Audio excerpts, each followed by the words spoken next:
አጭበርባሪ ጴንጤ አለ፣ ብዙ አጭበርባሪ ኦርቶዶክስ አለ። እንደዩ ጩፋ ያለ ባለም መንግስት ትራምፕ ብቻ ነው ሲታጀበየው። ያውም ትራምፕ ተተኩሶ ስለሳቱት። በጣም የምትወጠሩ ሰዎች፣ ሱፍ ለባሽ፣ የተቸገረ እንደ ልቡ የማይናገር የኋላ በር እያስከፈተ መኪና ውስጥ የሚቀመጥ ውስጣቸው ቀፎ ነው ባዶ። በሱፍ ምክንያት ካልተከፈተ የማይወርዱ የማይወጡ። ከፓርላማ የተሰማው ያልተጠበቀው ጉድ ምንድነው? የኢፌዴሪ ጠቅላይ ሚኒስትር ክቡር ዶክተር አብይ አህመድ ያልተጠበቀ መልእክት አስተላልፏል። በድንቅ ዝማሬዎቹ የባረከን ተወዳጁ ዘማሪ በረከት ተስፋዬ የእርዳታ ጥሪን አሰምቷል። ምንድነው ጉዳዩ? በዝርዝር ይዘነዋል። ቴክኒክ ከሆነ ሞክር፣ አስማት ስራ ቤት ውስጥ ቁጭ ብለህ ህዝብ ለመሰብሰብ። እቺ ገና አማርኛን እንኳን በቅጡ አፏን አልፈታች።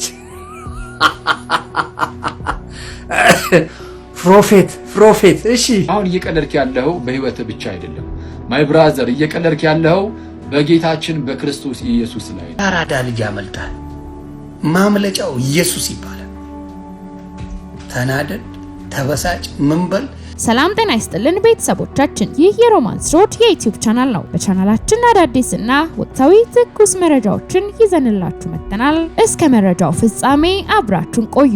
ቻናላችንን ሰብስክራይብ ያላደረጋችሁ ሰብስክራይብ በማድረግና የደውል ምልክቷን በመጫን አዳዲስ መረጃዎችን በፍጥነት ያገኙ። ቪዲዮአችንን ለሌሎች ሼር በማድረግ ቤተሰባዊነቱን ያጠናክሩ።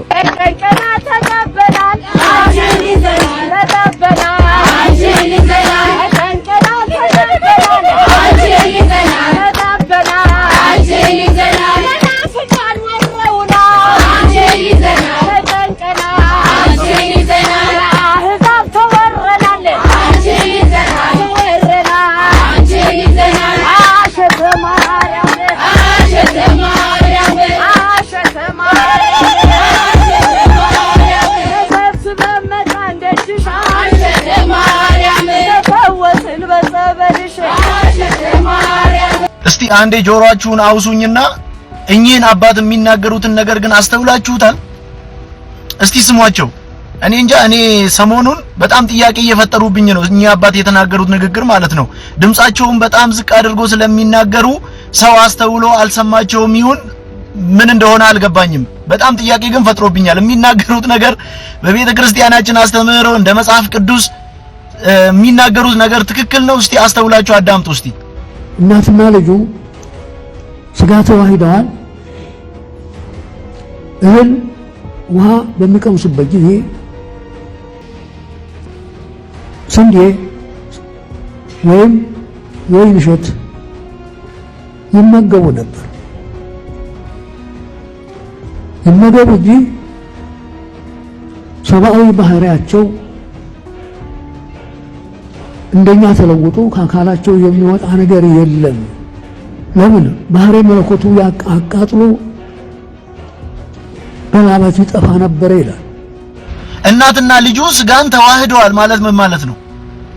እናትና ልጁ ስጋን ተዋህደዋል። እሺ፣ ስጋን ተዋህደዋል ማለት ከምን አንፃር ነው የተባለው ይሄ ንግግር? ስለ ተዋህዶ አሁን እኛ በቤተ ክርስቲያናችን ተዋህዶ ስንል መለኮት ከስጋ ጋር መዋሃዱን ነው ተዋህዶ የምንለው። ለመቤታችን ተዋህዶ ከምን አንፃር ነው? ለጌታችን እሺ መለኮት ከስጋ ጋር በመዋሃዱ ተዋህዶ እንላለን። አሁን የኔ ጥያቄ በጌታችን በኢየሱስ ክርስቶስ አይደለም፣ በቅድስት ድንግል ማርያም ዙሪያ እሳቸው ከክርስቶስ ጋር አንድ ላይ አድርጎ እየተናገሩ ባለው ዙሪያ ላይ ነው ጥያቄ። እናትና ልጁ ስጋን ተዋህደዋል ሲሉ ምን ማለት ፈልገው ነው? ገብቷቸዋል? እናትና ልጁ ስጋን ተዋህደዋል ሲሉ ምን ማለት ፈልገው ነው?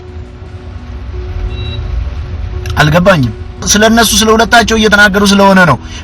የሚመገቡትን ነገር ባህሪ መለኮቱ አቃጥሎ ሲሉ የሁለታቸውንም ማለት ነው፣ የጌታችንንም የእመቤታችን የቅድስት ድንግል ማርያምንም ባህሪ መለኮቱ አቃጥሎ ይላል። ባህሪ መለኮት እመቤታችን ቅድስት ድንግል ማርያም ውስጥ አለ እንዴ? ባህሪ መለኮት ነበረባት ቅድስት ድንግል ማርያም? አልገባኝም። ግዙፍ ስጋን ቢዋሃዱም ሲሉ ምን ማለት ፈልገው ነው? እመቤታችን ግዙፍ ስጋን ከምን ጋር ነው የተዋሃደችው? የመለኮት ባህሪ አለባት ወይ? ከምን አንፃር ነው እንደዚህ የተናገሩት? እንግዲህ ለኔ አይ ዶንት ኖ፣ እኔ እንዲህ ነው እንዲያ ነው ማለት አልችልም። ግን አባቶች መልስ እንዲሰጡበት ፈልጋለሁ። ንግግራቸውን ቪዲዮአቸውን በደንብ ቁጭ ብላችሁ ከዩቲዩብ ላይም ቢሆን አውርዳችሁ እንድትሰሙ ፈልጋለሁ። እስቲ በደንብ ስሟቸው። ንግግራቸውን በጣም ዝቅ አድርገው እየተናገሩ ስለሆነ ሰው ጆሮ አልሰጣቸውም፣ እየሰማቸውም አይደለም ይሆናል። አይ ዶንት ኖ። አራዳ ልጅ ያመልጣል፣ ማምለጫው ኢየሱስ ይባላል። ተናደድ፣ ተበሳጭ፣ ምንበል ብዙዎቻችሁ እኛን ሲኦል ከተ አትሄድም ያላችሁ ያለው እንደ ቤታዩ ሰምቼሻለሁ። አትሄዳትም ትላሳለ ብለሽኛል። ክርስቶስ የገባቸው ጊዜ ሁሉ ነገር እንደዛ አይነት ነገሮች ይቆማሉ። ስለዚህ እኔን መበሳደብ ለምትፈልጉ በሙሉ መብታችሁ ነው። የኔ በጌታ ስለሆንኩ ድሮም መበላቀጥ አላቅም። አሁንማ ተመቸ። ጌታ ምቾት አበራው። እንዲያውም ከማኛው አበራ እንዲሆን ነው ስሜ እምፈልገው። እና መልካም ጊዜ ወድላችሁ። መበሳጨታችሁን አቁማችሁ ምን ነው የእንቁላሉ ጊዜ በቀጣውት የሚለውን ነገር ብታዳምጡ ጥሩ ነው። በጌታ ሁኑ። ሁላችሁ የኦርቶዶክስ ወንድምና እህቶች በጌታ ሁኑ።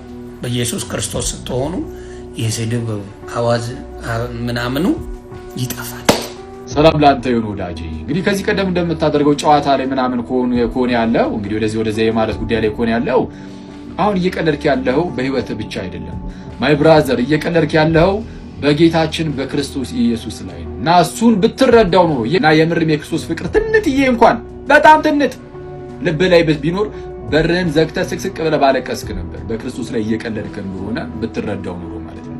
ለማንኛውም ግን የገርላት ምናምን ጉዳይ ያለፈበት ፋሽን እየተነሳ እንደው ገርል ላይ እኮ እንዲህ ይላል ታምር ላይ እንዲህ ይላል የሚሉ ሰዎች አሁን መነሳታቸው በጣም ያስቃል። ፈኒ ነው። ለማንኛውም ከገርላት ጋር በተያያዘ ቤተክርስቲያን ገርላትን ስትሰጥ የሰጠች ለምንድን ነው ብለን ተነጋገርን። ከዚህ ቀደምም ገርላቱን ስትሰጠን ቤተክርስቲያን አለቀ የቅዱሱን ታሪክ አይተን ክርስቶስን በመምሰል ሕይወት ውስጥ ያደገበትን ነገር አይተን እኛም እንደው ክርስቶስን መስለን እንድናደግ በቃ ለዛ ነው የምንጠቀምበት። ከዛ ውጪ ግን ለአእምሮአችን እንደዚህ አሁን እንደዚህ ሰዎች ይላሉ በጣም የሚጨንቅ ምናምን ነገር ሲሉ ነበር። ለአእምሮ ከጨነቀ የመቀበል ግዴታ እንኳን የለብንም። ፕላስ ደግሞ ገድላት ተአምራት መጽሐፍት ውስጥ ስህተት አይገኝም ማለት ነው። ስህተት ሊገኝ ራሱ ይችላል ብለን እናምናለን። ለምሳሌ በአሁን ቅርብ ጊዜ ላይ በተካሄደው በዚህ በዝክረ ኒቂያ ጉባኤ ላይ ፓትርያርካችን ብፁዕ ወቅዱስ አቡነ ማትያስ ምን እንደተናገሩ እንስማ። የመጽሐፍቶቻችን ጥራት ያስፈልጋቸዋል። ጥራት ያስፈልጋቸዋል። እንግዲህ በሊቃውንት ጉባኤ ያልተመረመረ መጽሐፍ ማለፍ የለበትም በእውነቱ። ኦኬ እንደሰማችኋቸው ቅዱስነታቸውን ሰው ምን አሉ? መጽሐፍቶቻችን ጥራት ያስፈልጋቸዋል። እኛ ራሱ መጽሐፍቱን እንዲህ ብለን እየተናገርን ነው ማለት ጥራት ያስፈልጋቸዋል እየተባለ እና መመርመር አለባቸው በሊቃውንት ጉባኤ እየተባለ ብድግ አድርገህ ባይዜ ቢመረመሩ ራሱ ተመርምረው ቢወጡ ራሱ የሃይማኖት መመስረቻ አይደሉም፣ የሃይማኖት መከራከሪያ አይደሉም። እንደዛ እንኳን ቢሆን ያውም ጭራሽ እንደው ምን እየተባለ በጉባኤ ላይ ነው ባይዜ ቅዱስነታቸው የተናገሩት። መጽሐፍቶቻችን ጥራት ያስፈልጋቸዋል። በቃ እንዲህ ነው እኛ የምናምነው። በድንቅ ዝማሬዎቹ የባረከን ተወዳጁ ዘማሪ በረከት ተስፋዬ የእርዳታ ጥሪን ማስተላለፉ ተሰምቷል። ረሆቦት ቤተክርስቲያንን የማዳን ጥሪ። የተወደዳችሁ የጌታ ቤተሰቦችና በክርስቶስ ኢየሱስ አንድ በሆነው ቤተክርስቲያን አካል የሆናችሁ ቅዱሳን ሆይ የእግዚአብሔር ጸጋና ሰላም ከእናንተ ጋር ይሁን። እግዚአብሔር በፓስተር ወንድሙ ሞላ በሰጠው ራዕይ መሰረት የተመሰረተችው ረሆቦት ቤተክርስቲያን ለሕዝባችን ለማህበረሰባችንም የእምነትና የተስፋ ብርሃን ሆና ቆይታለች፣ እንዲሁም እየሆነች ትገኛለች። ይቺ ቤተክርስቲያን ከተተከለችበት ጊዜ አንስቶ እስካሁን ላለፉት 30 ዓመታት በ1987 ጀምሮ በአንድነት የእግዚአብሔርን ቃል በመላው ኢትዮጵያ አሰራጭታለች። ከ40 በላይ የቤተክርስቲያን ቅርንጫፎችን ተክላለች። በሺዎች የሚቆጠሩ ሰዎች ወደ ጌታ በዚህ ቤተክርስቲያን አማካኝነት ተቀብለዋል። እንዲሁም ቤተክርስቲያናችን 1400 አጥቢያ ቤተክርስቲያኖችን የመትከል ራዕይ አላት። ነገር ግን ዛሬ የምንወዳት ቤተክርስቲያን ከባድ ፈተና ከፊቷ ተደቅኗል። ይህም ችግር ቤተክርስቲያናችን ካላት ራዕይ አንጻር ለተጨማሪ አጥቢያና ለተተከሉ አብያተ ክርስቲያናት ይሆን ዘንድ ለዋና ቢሮ ይሆን ዘንድ የባንክ ብድር ወስዳ እየሰራች በነበረችበት ሰዓት የቤተክርስቲያናችን መሪ የነበሩት ፓስተር ወንድሙ ሞላ ወደ ጌታ በመሄዳቸው ምክንያት ቤተሰቡ ካጋጠማቸው ሐዘንና የተደራረበ ተግዳሮት የተነሳ ከባንክ የወሰደችውን ብድር ቤተክርስቲያኑ መክፈል ባለመቻሏ በአንድ ወር ጊዜ ውስጥ ከቻልን ብድሩን እንድንከፍል ካልሆነ ግን ቤተክርስቲያኒቱን ሐራጅ እንደሚያወጣት ጊዜ ገደብ ተቀምጧልና ይህንን ዕዳ ከፍሎ ቤተክርስቲያኒቱን ነፃ ለማውጣት $100,000 ያስፈልገናል። ይህን ድጋፍ በትህትና እንጠይቃለን። እግዚአብሔር አብዝቶ ይባርካችሁ በማለት ዘማሪ በረከት ተስፋዬ የእርዳታ ጥሪውን አስተላልፏል። በሽተኞችን የሚፈውስ ለሙታን ሕይወትን የሚሰጥ የሌለውን እንዳለ አድርጎ የሚጠራ የናዝረቱ ኢየሱስ ወደ ቅፍርናሆም እንደገባ ተሰማ። በዚህ ወቅት የኢየሱስ ዝና በጣም ተሰራጭቶ ነበር። በአይሁድ መካከል የተፈጠሩ ስርዓትንና ሕግን በደንብ አድርጎ የተማሩ መምህራንንና ጻፊዎችን በዝናው ሸፈናቸው። የኢየሱስን ዝና ያሰራጨው ራሱ እግዚአብሔር ነው። እላው ላይ የሚገለጠው የእግዚአብሔር ጸጋ ጉልበታም ስለነበረ የሚሰብከው ስብከት በምልክት የታጀበ ስለነበረ የኢየሱስ ዝና በምድር ሁሉ ወጣ። ከዚህ የተነሳ ኢየሱስ ተገኘ በተባለበት ስፍራ ሁሉ ህዝብ ይሰበሰባል። ህዝብን እንዲህ የሚሰበስበው ግሬስ ነው። ቴክኒክ ከሆነ ሞክር። አስማት ስራ ቤት ውስጥ ቁጭ ብለህ ህዝብ ለመሰብሰብ ግሬስ ነው። ግሬስ ማግኔት ነው። ያለምንም ፕሮሞሽን ህዝብ ይሞላ ነበር። አካባቢው በህዝብ ይጨናነቅ ነበር። እግዚአብሔር ከናንተ ጋር ከሆነ እንደዚህ ይሆናል። ኢየሱስ በተገኘበት ስፍራ ህዝቡ የሚገኝበት ዋናው ምክንያት አጋንንትን ሲያስወጣና በሽተኞችን ታማሚዎችን ሲፈውስ ለማየት ካላቸው ጉጉት ነው። ይሄ ህዝብ ሁሉ የሚሰበሰበው ኢየሱስ አጋንንት ሲያባርር ለማየት። በአይሁድ ሃይማኖት ውስጥ ይሄ የለም። የአይሁድ ሃይማኖት የሂሳብ ሃይማኖት ነው። በዚህ በኩል ይሄንን ሰርቼ በዚህ በኩል ይሄንን አገኛለሁ። ይሄን ያክል ኪሎ ሜትር ከተራመድኩ ለዚህ መዳንን አገኛለሁ። የሂሳብ ነው፣ የአእምሮ ስራ ነው። በዚህ በኩል ያለው ግን የእምነት ስራ ነው። በአይሁዳውያን መካከል ብዙ ልምድ ያካበቱ ሰዎች ነበሩ። ነገር ግን ምልክት የሚከተላቸው አልነበሩ። አስተምሮ ደህና ዋሉ ብሎ ይወርዳሉ። ኢየሱስ እያስተማረ አጋንንት ይጮሃል። አስተምሮ ቀጣይ ሳምንት እንገናኛለን ብሎ ይወርዳሉ። እንደ እዩ ጩፋ ያለ ባለም መንግስት ትራምፕ ብቻ ነው ሲታጀብ ያየሁት። ያውም ትራምፕ ተተኩሶ አፍንጫው አካባቢ ስለሳቱት ድሮ አይታጀብም ነበር። አሁን ትራምፕ መጣ ከተባለ ሲሪ ሙሉ ወታደር እዩ ጩፋ ማን ነው? ጠቅላይ ሚኒስትር ነው? ፕሬዝዳንት ነው? ምንድነው የሰውዬ? እዩ ጩፋ ግን ለደቡብ ህዝብ ዳቦ አምርቶለታል። እንደ ማርያም ፋኑኤል በክንፉ ያወናጨፈ የደቡብን መሐይም ኢትዮጵያዊ ጎመን አብልቶታል። አሳወርዷል እንደ ኢየሱስ ክርስቶስ። ይሄ ወንበዴ እስኪኒ ሱሪ አርጎ ጸጉሩን እንደ ጣሊያን ያማራ ፋኖ ከፍክፎ ሸጠጥ ያለ ሱሪ አርጎ በዳንስና በአክሮባት መልክ የመጣ ዱርዬ ሌባ ነው፣ ጫትቃሚ ነው። አስረግጬ ነው ነግረው። እዩ ጩፋ ሞጣ ቀራኒዮን እውነት መንፈስ ካለበት እዚህ ጋር ይምታው። በጣም የምትወጠሩ ሰዎች ሰው ሁኑ። ዝም ብሎ አሞርፎስ፣ ዝም ብሎ ባለስልጣን ሱፍ ለባሽ የተቸገረ እንደ ልቡ የማይናገር ከናንተው ስንት ሰው ነው የኋላ በር እያስከፈተ መኪና ውስጥ የሚቀመጥ? መጥፎ ካልቸር ነው። ብዙ የኢህአዴግ ወንድሞቻችን የበላው ይሄ ነው። ውስጣቸው ቀፎ ነው ባዶ። በሱፍ ምክንያት ካልተከፈተ የማይወርዱ የማይወጡ በቃ የተከበሩ ያስከበሩ። ፎርጌት ኢት። ሰው ሁን አንተ። ሰውንና ስራ። ምን ነው ጭንቀቱ? ልትሞት እኮ ነው። ምን ያሰቃይሃል በሱፍ ውስጥ? ሰው ሁን፣ እንደ ሰው ተራመድ፣ ሰው ውደድ፣ አልቅስ፣ ሳቅ፣ እርዳ፣ ስራ። ዝም ብሎ ከኋላ ወንበር እንደዚህ ጥሩ አይደለም። የኋላ ወንበር በሽታ ከናንተ ውስጥ ተነቅሎ ሲወጣ ሰው መሆናችሁን ስታቁ ያ ሾፌር ያ አጃቢ አንድ ቀን ከሞት ሲያድንህ ሰው እንደሆነ ይገባሃል። ሰው ሁን። በጣም የምትወጠሩ ሰዎች ሰው ሁኑ። ደግሞ የሚያስወጥር ስራ ሰርታችሁ ቢሆን ባልከፋ እኮ ሰው ሁኑ። እውነቴን ነው። በጣም ከሚያሳዝኑኝ ሰዎች በኋላ ወንበር የሚመጡ ሰዎች ናቸው። አትሰቃይ፣ ሰው ሁን። አንተ ተሰቃይተ ቤተሰብን አሰቃይተ በኋላ እኮ ችግር ነው። ስታስከፍት ያየ ልጅ ምን እንደሚያምረው አስብ። ብዙ አጭበርባሪ ጴንጤ አለ፣ ብዙ አጭበርባሪ ሙስሊም አለ፣ ብዙ አጭበርባሪ ኦርቶዶክስ አለ። ሃይማኖትን በሚመለከት ብዙ የሃይማኖት አባቶች እዚህ አሉ። እኔ 0.1% ሙስሊምን፣ ኦርቶዶክስን፣ ፕሮቴስታንትን፣ ካቶሊክን በመንግስት ፖሊሲ፣ በመንግስት ዕውቅና፣ በመንግስት እቅድ 0.1% እንኳን መጉዳት ለመጉዳት አስበናል ብዬ ለደቂቃ አይጸጽተኝም። ለምሳሌ ኦርቶዶክስን ብንወስድ ከኔ በላይ ኦርቶዶክስን ያከበረ ያስታረቀ ካርታ የሰጠ የለም።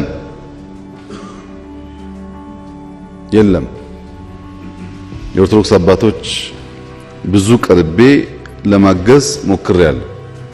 እዛ ውስጥ ፖለቲካ ዘር ሲቀላቀል ደግሞ የሚያጠፋው ጥፋት አለ። እሱን ትልቅ ተቋም ናት። በውስጧ በጣም ብዙ ሰዎች አሉ፣ የሚያውቁ ሰዎች አሉ። ፈትሸው ሃይማኖት የሚያስደፍረውን አትንካ፣ ፖለቲከኛውን ደግሞ እረፍ፣ ከፈለክ እዛው ሂድ ብሎ መለየት ያስፈልጋል። ይሄ የኦርቶዶክስ ጉዳይ ነው። ኦርቶዶክስን መንካት፣ ኦርቶዶክስን መጉዳት የሚያስብ መንግስት ካለ ግን መንግስት መሆን አይችልም። ግማሽ አካሉን ጎድቶ ራሱን በጥብጦ ራሱን ረብሾ ልማት የሚያስብ መንግስት አይኖርም። በሙስሊሙም እንደዛ ነው፣ በጴንጤውም እንደዛ ነው። ብዙ አጭበርባሪ ጴንጤ አለ፣ ብዙ አጭበርባሪ ሙስሊም አለ፣ ብዙ አጭበርባሪ ኦርቶዶክስ አለ። ሰው ስለሆነ ነው። ያ መሸፈኛ መደበቂያው ነው። ሰውየው ግን የራሱ ባህሪ ስለሆነ ያ ባህሪውን ይዞ እነዚያን ጠቃሚ ተቋማት ያቆሽሻል። እሱን ለይቶ ማስተካከል የሃይማኖት አባቶች ጉዳይ ይሆናል። በዚህ ጉዳይ ብዙ የሚያውቁ የተመራመሩ ጥበበኛ ሰዎች በውስጣቸው አንድ ሰው ሞቶ ምላሱ ሲቆረጣየው፣ ይሄ ደግሞ የሚሆነው በኢትዮጵያ ምድር ነቢያቶችን መሳደብን ስራ ያደረገውን አንድ ሰው የነቢያቶች አገልግሎት በየከተማው በየቋንቋው እንዲሰደብ በክፋት እንዲወራ አስገደሉ ገደሉ እንዲባል በውስጥ መስመርም በውጭም በሚዲያም በመድረክም በመንገድም የብዙ አገልጋዮችን አገልግሎት አበላሽተው በመናገር እውቅና ያገኘውን አንድ ሰው የማይታወቅ አካል የማይታወቅ ቡድን ገሎ ምላሱን ቆርጦ ጥሎ ሲሄዱ አየው። ከመንግስት ጀምሮ እስከ ህዝብ እንዲያውቁ እግዚአብሔር ተናገር ብሎኛል። ምንም ቢፈጠር በኢትዮጵያ እግዚአብሔርን የሚያገለግሉ ነቢያቶችና ሐዋርያቶችን ፓስተሮችን የማይመለከት ጉዳይ መሆኑን እናንተም ይወቁ። በዚህ ሚዲያም የሚከተሉ የእግዚአብሔር ህዝብም ይስማ። ነቢያቶች ላይ ደም የለም። ነቢያቶች እግዚአብሔርን ከማገልገል ውጪ ክፉ ሊመካከሩ አንድ ሰከንድ የላቸው።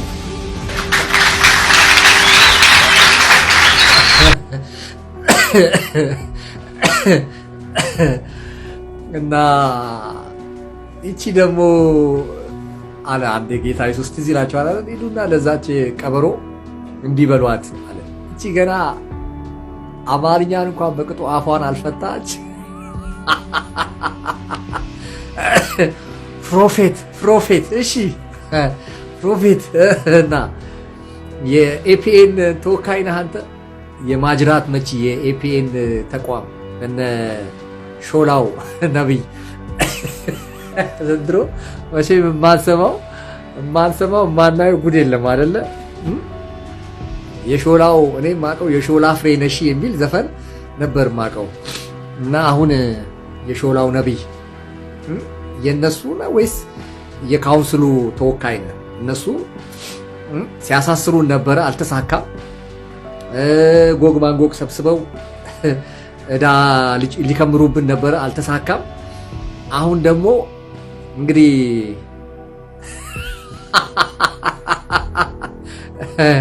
አንድ ነገር አንድ ድንጋይ ቢወረወር አንድ ኮብልስቶን ቢወረወር ካንተ ራስ አልወርድም። ስለሌሎቹ አላውቅም የሚሰሩ እኔ የሚሰራ ሰው አውቃለሁ። እና የመንደር ሌባ ነብይ እያልክ ታርጋ የለጠፍክ እያመጣ የምትዘርፉበት ዘመን አብቅቷል። ተሰብሰቡና አልቅሱ። ሙሾ ከረማታ ይባላል። እኛ በካምፕ በጦር ሰራዊት እንትን ከረማታ ይባላሉ። 20-30 ቤቶች አንድ ላይ ከረማታ ይባላል። የሐሰተኛና የቀጣፊ ነቢያት ከረማታ ስብስብ በሉና ቅጠል እንትን አድርጋችሁ አንጥፋችሁ ወይም ጎዝጉዛችሁ አልቅሱ። ከእንግዲህ በኋላ የምትዘርፉት የምታምታቱት ህዝብ የለም ኢትዮጵያ ውስጥ። ገጠርም ተነክቶባቸዋል፣ ከተማም ተነክቶባቸዋል። በዘይት ሽያጭ፣ በቁሳቁስ ሽያጭ፣ በውሸት ትንቢት፣ በማስፈራራት በዛቻ ወፍ የለም ነው የምላቸው። እኔ አሁን ለአንቺ አይነት ሰገጤ አይደለም እኔ የማወራው። ይሄንን በለው ጃስ ብለው ለላኩ ሰዎችም ሂድና ንገራቸው። ምንጫቸው ከዲያብሎስ ስለሆነ ከአጋንንት ስለሆነ አባታቸው ቀድሞውኑ ነፍሰ ገዳይ ስለሆነ ስሙም ዲያብሎስ ስለሚባል ከሱ ተልካችሁ የመጣችሁ ሰዎች ከጸጉራችን እቺን አይታል ጸጉር አንዷን ያለ እግዚአብሔር ፈቃድ መንካታችሁ ለማለት ነው። ምን ያክል ጉሮሯቸው ላይ እንደቆምን ማሳያ ነው። ምን ያክል መውጫ መግቢያ እንደከለከልናቸው ይሄ ትልቅ ምልክት ነው።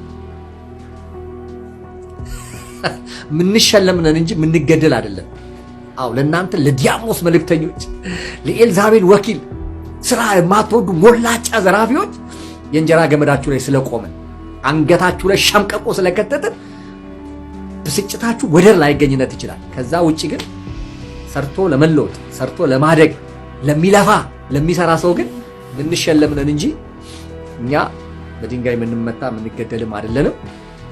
በዚህ ልክ ነው። ይሄንን በደንብ ኮፒ ሊንክ ዲዩት ሪፖስት አድርጉ። በደንብ ምን ያክል እያለቀሱ እንዳለ ምን ያክል ነፍሳቸው እንደተጨነቀች ይሄ በሌብነት አጭበርብሮ ከዛችም ከአሮጊቷም ከወጣቷም ዘርፎ መብላት ከሀገር ውስጥና ከሀገር ውጭ የለመደ ማፊያ ጋንግስተር ሁሉ እንዲህ ነው የደረሱት ደረጃቸው ነው። ለውጥ የለም ለምትሉ ሰዎች ለውጣችን እስከዚህ ድረስ ነው። እኛን እስከ መግደል ምላሳችንን ቆርጦ ምን ዱለት ልታረገው ነው? ምላሳችን የተቀባውን ምላሳችንን ምን ልታረገው ነው? እግዚአብሔር እረኛችን እንደሆነ አታውቅም? አንተ ወንበዴ አፍህን እንኳን በትክክል አማርኛ ፈተ መናገር ማትችል ሌባ፣ ሰርተ መብላት ማትወድ ዱርዬ፣ ገላለሁ፣ ፈልጣለሁ፣ ቆርጣለሁ ትላለህ። እስኪ ንክች ጫፋችንን እስኪ እናት ወልዳለች ንክች አርገ ጫፋችንን። ይሄንን በደንብ አርጋችሁ የሚያምኑም የማያምኑም የኛ ወንጌል የሌብነት ወንጌል አይደለም፣ የጽድቅ ወንጌል ነው። የቅድስና ወንጌል ነው። እግዚአብሔርን የመፍራት ወንጌል ነው። ሰርቶ የመለወጥ ወንጌል ነው የኛ ወንጌል። የማንንም ዱርዬ ማፊያ ቦዘኔ ሰብስቦ ጸሎት ቤቱን የወንበዴ ዋሻ አንፈቅድላችሁ። ይለይላችኋል። ዘንድሮ ብዙ የለየ ነገር አለ ኢትዮጵያ ውስጥ። ለእናንተም ዘንድሮ 2017 ይለይላችኋል። ውጡ፣ እንደዚህ ይለይላችሁ። ይወጣችሁ እንዲህ መርዛችሁን ትፉ። ይወጣችሁ እንዲህ እሪ በሉ፣ እየየ በሉ። አንዳችን ነገራችን ግን እንደማትነኩት ነግራችኋል። በእሳት ውስጥ ብናልፍ፣ በወጀብ ውስጥ ብናልፍ፣ በአውሎ ንፋስ ውስጥ ብናልፍ እኔ ካንተ ጋር ነኝና አትፍራ ያለን ጌታ ከእንደናንተ አይነቱ ወንበዴ ነፍሰ ገዳይ ቅጥረኛ ያድነናል፣ ይታደገንማል። ስለዚህ አሁንም ሂዱና ለአለቆቻችሁ በደንብ ንገሯቸው። በዚህ ፈርተን በእስር ቤት ፈርተን የሚዘጋ አንደበት የለም፣ የሚታጠፍ ምላስ የለም። ብዙ ሰዎች ጠይቆኛል። ሀብትሽ አሁን ከእስር ቤት ስትወጣ ምናምን እንዴ ምን አረ ስንት እኮ እናንተ እኔን ያሳደጉኝ እኮ 7 ዓመት በወይኒ ዋጋ የከፈሉ የእምነት አባቶች ናቸው። አጣቋቸው ካላወቃቸው አስተዋውቃቸዋል። በእነሱ እጅ ነው ያለው። 15 ቀንማ ኢንጆይመንት ነው፣ መዝናኛ ነው 15 ቀን። ወዳጆቼ በዚህ ፈርተን ምናፈገፍግበት፣ በዚህ ፈርተን ምናቆመው መጋደል፣ ምናቆመው መጋፈጥ የለም ለማለት ነው። እግዚአብሔር ይመስገን። እንዲህ ጉዳችሁን እያወጣችሁ አደባባይ ላይ እንዲህ ስንሰማ ስናይ እንዴት ደስ እንደሚለን። አሁንም ጌታ ቀጥል እኮ ነው እኛ ያለን። ቀጥል ጌታ ወይ አስጨርሳቸው። አሁንም አስጨርስ እነዚህን ወንበዴዎች ከመንገድ ላይ አሁንም አስወግድ፣ ገለል አድርግ። ወንጌል በኃይልና በስልጣን ይሰበክ፣ በዚህኛውም ቤት በዛኛውም ቤት፣ በሰሜኑ በምዕራቡ በምስራቁ በደቡቡ። ጌታ ቀጥል እያለ ነው። ለእኛ ሞራል ነው የሚሰማን እንደዚህ ስናያቸው። እኔ በተለይ እንዴት ሃሌሉያ እኮ ነው ብለው በቃ በሬ ዘግቼ እንዴት ደስ እንደሚለኝ እንዲህ ርድብን ስትሉ ሌብነታችሁ እንዲህ ሲጋለጥ ደስታውን አልችልም። በደንብ አሁን በዚህ ጊዜ ነው እንግዲህ ቅዱሳን በደንብ ፎሎ በማድረግ ላይክ ሼር በማድረግ አብረን እንስራ ነው።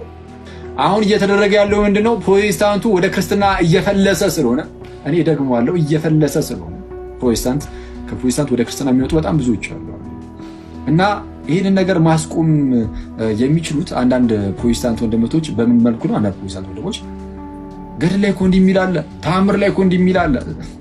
ሰዋት ገድል ላይ ተአምር ላይ ስላለ ብቻ ሃይማኖት ነው ብለን የምንቀበል ይመስላል። ወንድሜ አንተ የምታወራ ነገር ውሃ የሚቋጥር ነገር አይደለም። አንተ የምታወራ ነገር በዚህ በሶሻል ሚዲያ ላይ ያለ ነገር ነው። በሶሻል ሚዲያ ነው እናንተ ብዙ ጴንጤዎች ወደ ኦርቶዶክስ እየጎረፉ ነው፣ ብዙ ጴንጤዎች ኦርቶዶክስ ሆናል ብላችሁ የምታሰሩ እናንተ ናችሁ። ግን መሬት ላይ ያለው ነገር እንደሱ አይደለም። መሬት ላይ ግን ብዙ ኦርቶዶክሳውያን ጴንጤ ይሆናሉ። ምክንያቱም እውነተኛን ኢየሱስን ማምለክ ስለሚፈልጉ፣ ኢየሱስ አማላጅ እንደሆነ፣ ኢየሱስ ብቻውን ቤዛ እንደሆነ ሲረዱ ጴንጤ ይሆናሉ። የትኛውም ጴንጤ የኢየሱስ ጠረን የገባው በኢየሱስ ጉያ ያደገ የኢየሱስ ፍቅር የገባው ጴንጤ መቼም ኦርቶዶክስ አይሆንም። መቼም ምናልባት አንዳንድ ጴንጤ ነበር ነው ኦርቶዶክስ ሆነናል የሚሉ ወገኖች እነሱ መጀመሪያም ጴንጤ ያልሆኑ ናቸው። አንድ እግራቸው ኦርቶዶክስ፣ አንድ እግራቸው ጴንጤ የሆኑ ናቸው። ሙሉ ለሙሉ ጴንጤ የሆነ ኦርቶዶክስ አይሆንም። ግን ሙሉ ለሙሉ ኦርቶዶክስ የሆነ ጴንጤ ይሆናል።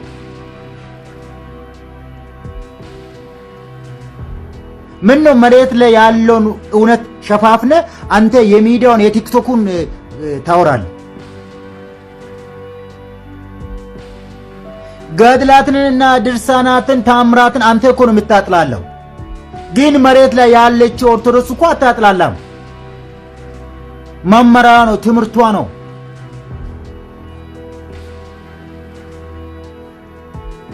መቀበል አለባቸው። ኦርቶዶክስ ከሆንከው መቀበል አለብህ፣ መማር አለብህ። ታምራትና ድርሳናት አልቀበልም ማለት አትችልም። አስተምሮንማ መቀበል አለብህ እኮ። ካልሆንክ መውጣት ነው ያለብህ። ጴንጤ አምላኩን ብቻ ማምለክ የሚፈልግ እንጂ አማልክትን ማምለክ የሚፈልግ አይደለም። አምላኩን ትቶ አማልክትን ለማምለክ አይሄድም። ተክልዬ አማላጄ ነው ሊል አይሄድም። ማርያም አማላጄ ነች ሊል አይሄድም። ጊዮርጊስ ታማልዳል ሊል አይሄድም።